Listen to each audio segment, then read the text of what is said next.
ये वो नेताओं का बयान है भैया, वो किस आधार पे बयान दिए हैं हम उस पर बहुत जानकारी नहीं है हमको। लेकिन हम इस देश में रोटी, कपड़ा, मकान, शिक्षा, दवाई, देश में बेहतरी के लिए गठबंधन होते हैं। मिल करके, अगर अकेले सरकार नहीं बनती है तो मिल करके सरकार बना करके और समाज को बेहतरी कैसे दिया जाए, सभी पार्टियों का एक ही लक्ष्य होता है, रोटी, कपड़ा, मकान, शिक्षा, दवाई उपलब्ध कराना। अब उसको दूसरे वे पर एक नेता दूसरे नेता का विरोध नहीं बतियाएगा तो क्या बतियाएगा, उसकी भाषा तो बोलेगा नहीं। तो वही उनके बयान का यही तात्पर्य है। कांग्रेस और समाजवादी पार्टी भाई, शिवसेना भाजपा से गठबंधन किया, ममता जी भाजपा से गठबंधन की, नीतीश जी गठबंधन की, निषाद पार्टी ने गठबंधन किया, सो भाजपा ने किया, अपना दल ने किया। और समाजवादी पार्टी ने 89 में भारतीय जनता पार्टी से गठबंधन करके सरकार बनाई। सभी लोग एक साथ थे 89 में। तो ये राजनीति में ना कोई किसी का दोस्त है ना दुश्मन। वो जब वो गठबंधन करेंगे, कल जब वो करेंगे तब ये बोलेंगे। इसके साथ ही एमपी चुनाव में जेडीयू ने इंडिया गठबंधन में दरार हो सकती है। भाई, समाजवादी पार्टी उतारी तो दरार दिखने लगा। दोनों पक्षों की तरफ से बयान तो इस स्तर तक आ गए कि आज ही गठबंधन टूट जाएगा। तो नीतीश जी भी उसमें कूद गए हैं, तो क्या बुरा किए हैं। तो बहुत पहले मैं बता दिया हूँ कि ये गठबंधन नहीं बल्कि ठगबंधन है। ये डर के वजह से गठबंधन लोग किए हुए हैं, समाज को ठगने के लिए किया गया है, समाज को धोखा देने के लिए किया गया है। जो सत्ता में रह कर के, अगर हम नीतीश जी की बात करें, लालू जी की बात करें, सामाजिक न्याय की बात करते हैं, तो सामाजिक न्याय सिर्फ नीतीश और लालू के लिए है कि सबके लिए है। 8 बार नीतीश जी मुख्यमंत्री बने, 36% बिहार में आबादी है पिछड़ों की। क्या उन्होंने कभी सोचा कि 36% में भी किसी को बना दें? लालू जी भी कभी सोचे? सामाजिक न्याय की तो बात करते हैं लोग, लेकिन क्या कभी सोचा किसी 36% में से किसी को बना दें? मौका मिला भी एक बार तो पत्नी को बना दिए। अरे किसी हद पिछड़े को बनाते तब ना मैं मानता कि सामाजिक न्याय की बात करते हो। तो ये हक लूटने वाले लोग, समाज को ठगने वाले लोग हैं। ये ठगबंधन वाला है। यूपी में अगर हम बात करें, आप उठा के देखिए, 27% आरक्षण कौन लूटा? इन अति पिछड़ों को किसने ठगा?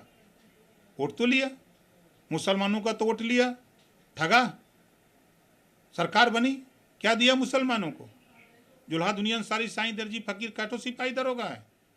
आप उठा के देखिए, नाई, गोणपाल, प्रजापति, बिंद के वट, मल्ला, राजभर, चौहान, आरा करके, बंसी, बंजारा, बहेलिया, खंघार, ये कै गो हैं?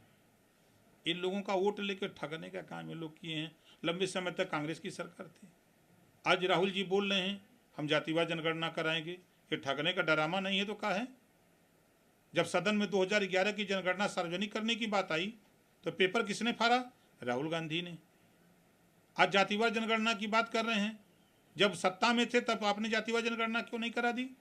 आज अखिलेश जी कह रहे हैं जातिवाद जनगणना। सरकार में जब आप लोग रहते हो तब तो नहीं करते हो।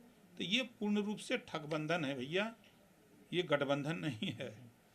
ये जनता को ठगने वाले लोग हैं, जनता को ठगेंगे। इसके साथ ही समाजवादी केदारनाथ और बद्रीनाथ मंदिर के दर्शन कर रहे हैं, तो वहीं वहाँ उनके महासचिव स्वामी प्रसाद मौर्य जो हैं वो बता रहे हैं कि केदारनाथ और बद्रीनाथ में अगर अवशेष निकाले जाएंगे तो वहाँ बौद्ध मठों के साक्ष्य मिलेंगे। जब स्वामी जी सत्ता में थे तब नहीं निकाले?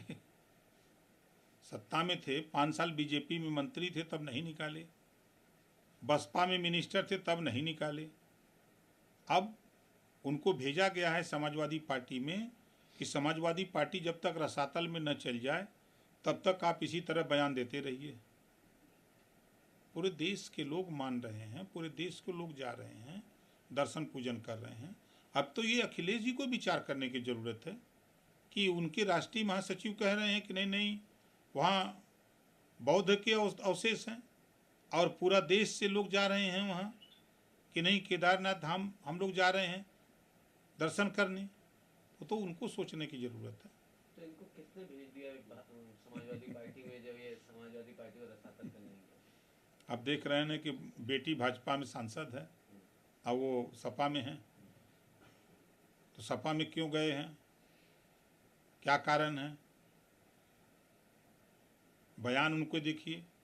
कुछ इसके पीछे के इतिहास को भी तो प्रकाश डालिए। नहीं, हम नहीं बताएंगे। तो आपको ये कहाँ से अनुमान लगा है? अरे भाई, आप सोचिए, पहले बयान पर ढोल गंवार शूद्र पशु नारी पर सपा में 2 गुट हो गया, हुआ था ना। और 2 गुट ही नहीं, आपके चैनल पर आकर के लोग बयान देने लगे, तब अखिलेश जी को कमान संभालनी पड़ी।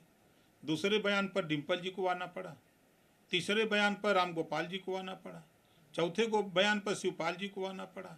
अब पार्टी के कुछ लोग बयान दे रहे हैं, शिवपाल जी का भी बयान आया, राम गोपाल जी का, कि व्यक्तिगत बयान है उनका।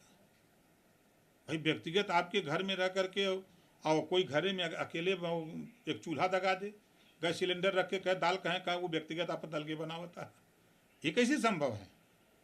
ये दिख रहा है ना। चलिए, एक आखिरी सवाल रहे, तो सारी चीज़ें कंप्लीट होती जा रही हैं, कब तक प्रयास लगाया जाएगा? जल्दी होगा। देखिए, उम्मीद पर पूरी दुनिया टिकी है और जो बात हुई है वो बात होगी। कुछ चीज़ें चुनाव को लेकर के दिक्कतें जो हो रही हैं, अब 2-4 दिन में हम खुद जाने वाले हैं, दिल्ली जाएंगे, तो जो डेट मिलेगी तो आप लोगों को बताएंगे, बुलाएंगे। नमस्कार, मैं हूं मानक गुप्ता।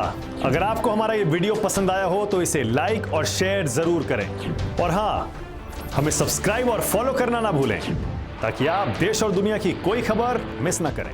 तो जुड़े रहिए हमारे साथ और देखते रहिए न्यूज़ 24।